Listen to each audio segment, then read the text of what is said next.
Yes, yes mga ka-from, isa nga po sa nagustuhan ko dito sa Japan ay yung kanilang CR, particular po itong kanilang toilet bowl yan, dahil automatic po lahat dito.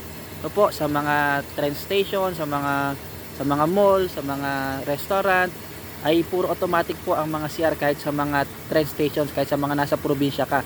So yan, so meron po yung ito pong parang W na nakasulat. Yan po yung tinuturo ko na, yan po sa babae. So sa may harap po yan ng babae. So hugasan ka po niyan. Then sa lalaki meron din po, may lalabas mo na tubo, tatapat sa may pet mo, tapos ma-adjust po yun. So meron din silang yan, seat cleaner mismo, kaya napakalinis po ng CR po nila. So hindi pwedeng magsi-CR ka tapos iiwan mo na madumi. So bago ka umupo, so pwede kang maglinis ng sarili mo, linisin mo para sigurado ka. Mamaya may skin disease yung unang umupo, para makasigurado ka. So pwede rin pong magtapon dyan ng tissue, dahil yung mga tissue po nila dito ay mabilis pong matunaw. Huwag lang pong sabay-sabay, nakasulat po dyan, no? Do not flush lot of toilet tissue at once. So dapat pakonti-konti lang. So yan, merong iba ang flush niya nasa gilid, meron namang iba ang flush niya po ay parang sensor din.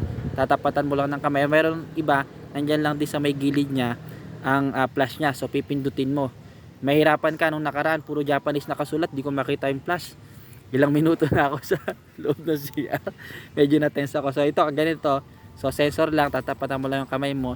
So magpa-flash na po siya. So yan, meron ding yung parang note na yon. So may music din, may sound siya. No, gusto mo mag-sounds para hindi ka nakaka-disturb sa paligid pag medyo pangit yung tunog ng pag-poop mo.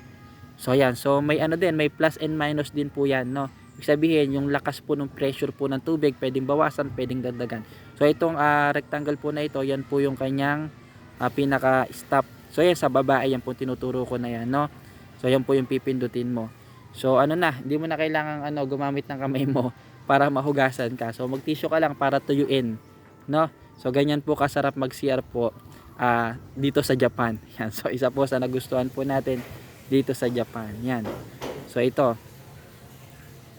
Yan, nasa may gilid. So meron nasa gilid yung kanyang pindutan, no?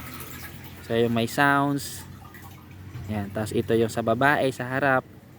Yan, so may plus and minus din, no? Yung pressure niya sa volume naman yan.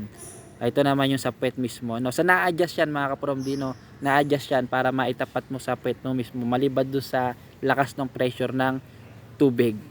So yan mga ka-from dino, kaya talagang parang ang sarap magkaroon ng ganito sa bahay. Yan, so sa lahat po ng pupunta ng Japan, isa ito po sa masarap na gawin dito, mag-gerbs.